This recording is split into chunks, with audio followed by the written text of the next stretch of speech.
You know when you walk into a place and it just feels like home, and then the chef comes out and hugs you and calls you family? Well, that's what it's like when you walk into the kitchen with Cooking with Q on Woodward in Detroit.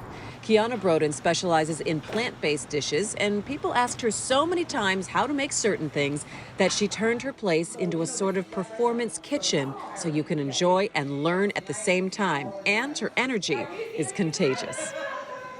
My goal was not to be a chef. It was not to open up a restaurant. I got sick. I found out I had stage 4 sarcoidosis right before I turned 30. And then I was allergic to dairy at the same time. It was like the end of the world. You know what happens when you get sick, everybody Googles it. We go to WebMD. Right, exactly. We're instantly wearing a white coat. I'm We're like, now I okay, got I'm the gonna answers. figure this out. And everything was plant-based. So I knew I had to just drop everything cold turkey. Like there was no, like, oh, we'll wait, because I have munchkins. So my brain was like, I don't want to kill myself. I want to live. So I got to figure out what I got to do. So I started wanting to make everything that I would eat normally plant-based.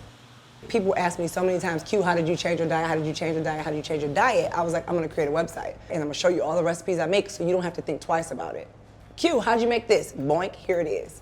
I made mac and cheese. That's like the crowd favorite in our family, right? How do you make a vegan mac and cheese? I made a vegan mac and cheese. Literally the day I pushed post the vegan mac and cheese, the next day I got a call from Veg Michigan saying they had a festival and the person who was supposed to be doing their vegan mac and cheese was backing out. And they needed me to do vegan mac and cheese. You feel like you've got some spiritual intervention here. All day. That's where it comes from. It's not me. I cannot take credit for this.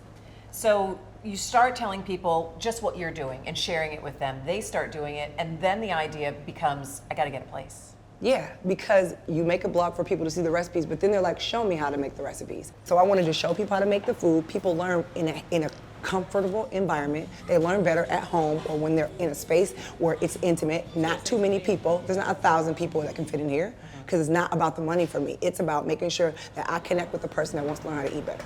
So where do you get the funding? I apply for everything that you can get. Sue Mosey and the people over at Midtown Detroit, they're my landlords. I emailed her probably every day for like 90 days. And it was just like, hey, you know I'm doing this around the city. Hey, I really love to be in Midtown. Hey, this would be great. People in the suburbs were like blasting me like, we will pay for your build out. Build it in the suburbs. But I was born and raised in Detroit.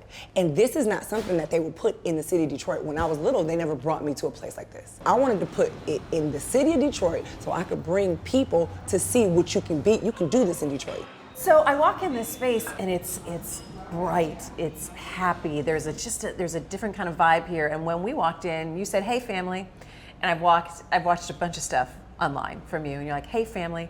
What is it about that greeting? What is it about the people that walk in the door here that is family to you? It has to feel like home. Like for me, for us, our entire family, we are very close knit. It's family.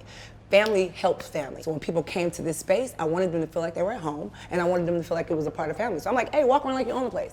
So can meat eaters coexist peacefully with the plant-based eaters? Yeah, I think that's why people like me. It's like, let me just show you how you can eat better. Not telling you can't have everything. I'm just saying, make sure you focus on what you eat, no matter what it is, no matter what avenue you come from.